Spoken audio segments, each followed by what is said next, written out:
tatanggalin niyo yung DHCP. So, punta lang kayo yung DHCP settings, tapos disable. Hingay mo na unang step. Tapos save. Tapos, tanggalin niyo yung connection ng router muna. Isin niyo muna to. Okay. Yung sinabi rito, remove cable, router, and client. So, pati yung client, pwede rin sa client, instead na i-remove yung cable, disable nyo na lang dito. Pwede rin yun. Para hindi na lang din siya ma-detect. Yan ah. Okay, tapos, installation ng mga services. So, nung ako, sabay-sabay kong in-install lahat to, tsaka sabay-sabay kino-configure. Pero siyempre, malilito kayo kung di kayo pamilyar. Kaya ito, pwede nyo sundan to, step by step na lang. So, unang-una, ADDS ito, itong IP directory. So, yun yung unang pinapalagay nito. Tapos, next nyo lang, install. Dal-dal ng dalawa.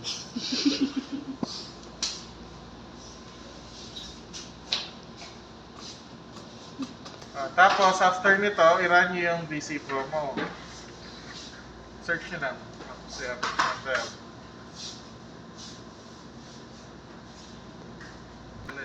Ano kasi yung IP ko? 31 na. So, 31, ako si 31. 192.168.30.1. Hindi i-obtain yan, sir. Hindi. First step ko, part 1. Ayun. Okay. Static IP address server. Ano yung nakasite sa inyo? Huwag nang makalimutan.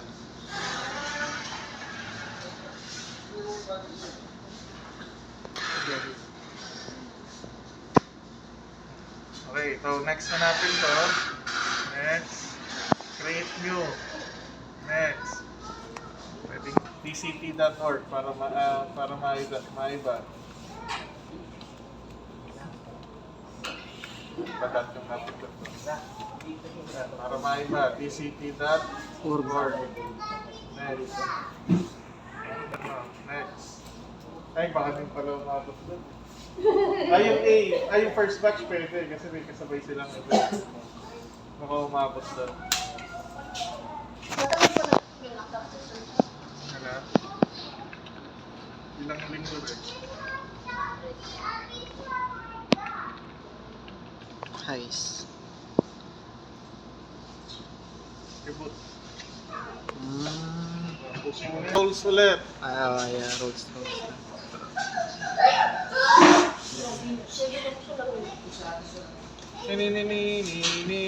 Tining. Ayun. Add Roles, next, DHCP server. Kung ano yung ginagawa ng router na DHCP, ganun din yung ginagawa ng DHCP na to. Pwede, kung kaya mo ba. Ito, wag nyo kakalimutan palitan yung IP address. Kailangan ilagay nyo dito yung IP nung server nyo. So, 31. Let's validate. Pwede nyo ilagay dito yung loopback address na 001. Tandaan nyo to. Tapos next. Ay, shit. Tama. Naka-snap na. Next. Tapos, ito yung scope kamukha nung nilalagay nyo sa router. So, ano lang to. Pwede nyong palitan. Bawa, City. kung ano yung binigay ni assessor. Tapos, starting IP natin. 192.30.2. 30.5. Kung ano yung binigay, ganun din dito. Next. Disable. Next. Install. Hintay. Next. Susunod. Connect na daw yung LAN cable ni client. So, enable nyo na lang to. Enable na yun. Enable nyo na to. Yan. Ayan. So, pag lumitaw to, dct.org, kung ano yung ilagay nyo dito, lumitaw, nasa tamang landas kayo. Pero pag hindi yan lumitaw, Maling landas. nasa landas kayo ni Jesus. Okay, so check nyo ngayon yung IP. Double check lang, pero lilitaw dapat ganyan. Para mapalitan yung domain, punta lang kayo na right-click nyo lang to, properties. Tapos, system settings. O kaya, kahit na dito pwede. Mabilis pa nga dun. Tapos palitan nyo ito ng dcp.org. Tapos papa-enter ng password yan. Administrator. CSS at 1, 2, 3, 4, 5. Okay. Pag nag-welcome yan, may chance na. Yan. Welcome. Mapa-restart yan. Malayo pa. Ayan, delete pa. I-off nyo muna pala para magpalit siya ng IP. On and off lang, sir. On off lang. Pag mo muna i-connect, kailangan mabuhay muna ito ulit. Ayan. So, roles, Active Directory. May shortcut meron din dito yan. So, active as administrative tools. Tapos, ito. Active Directory Users and Computer. Nandito rin siya. Ayun, Active Directory Roles and Computer. Yan. Same lang yan. Kung saan nyo gustong i-edit.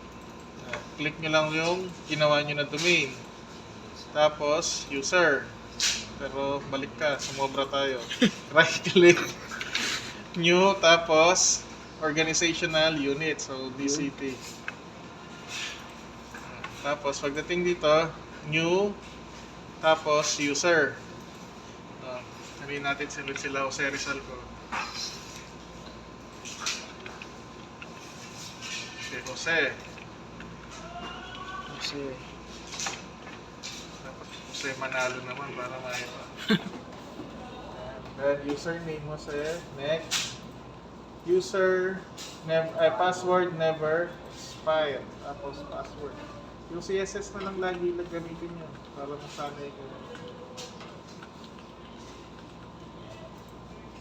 Unit. Next.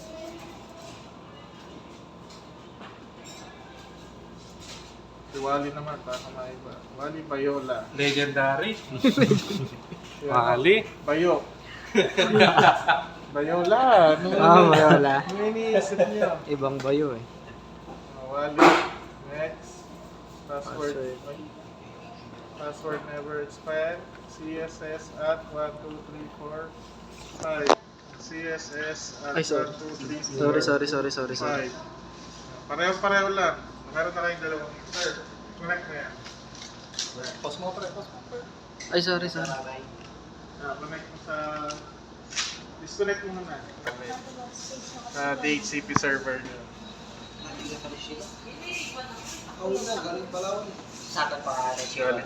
Galing Palawan?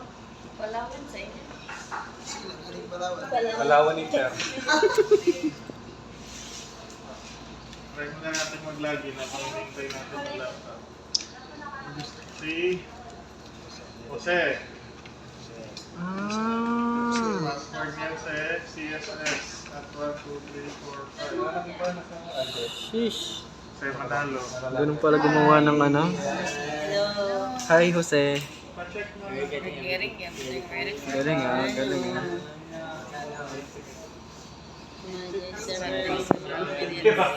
Ganyan siya na. CMD. Sana.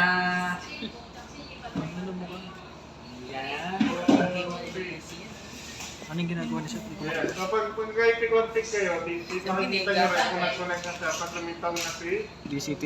dc.org. So same na yung gagawin nyo. Papalitan natin ang domain. So right click, properties, the name is PC Advanced. Okay. Palitan ko ng dcp.org. Sayang mag-type. Tapos mag-grab na. Okay. Winning administrator. Oh! Alright. So cute! Fisherman.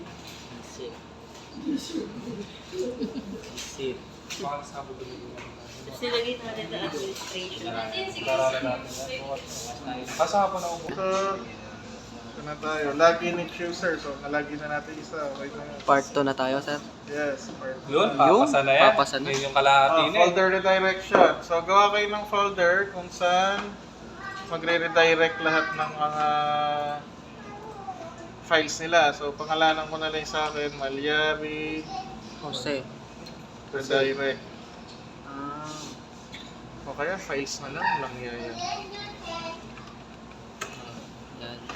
Tapos, kayo pwede yung ibahin. Ito, pinagamit niya. Pangalan, tapos redirection. Pwede rin. So, files.redirection, i-properties niya yun. Sharing, share, piliin si everyone. Add, everyone, read write, share. Okay naman. Tandaan lang to. Ang haba pala. Dapat pala hindi yung pinakahaba. Ayan. Pwede rin sa advance. Kung gusto nyo makasigurado, siguraduhin nyo lang naka-check lahat yan. Yung allow, full control sa everyone. May iba pa akong dinadagdag dati dito nung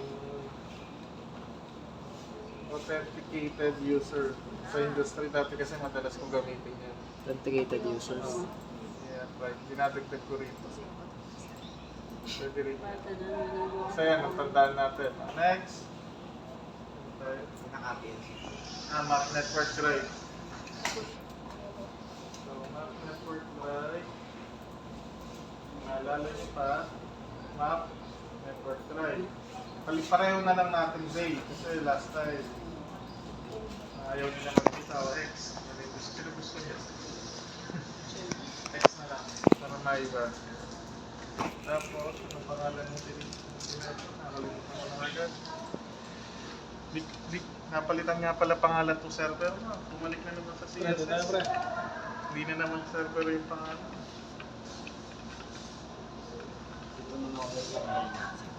Sorry, naglag ako.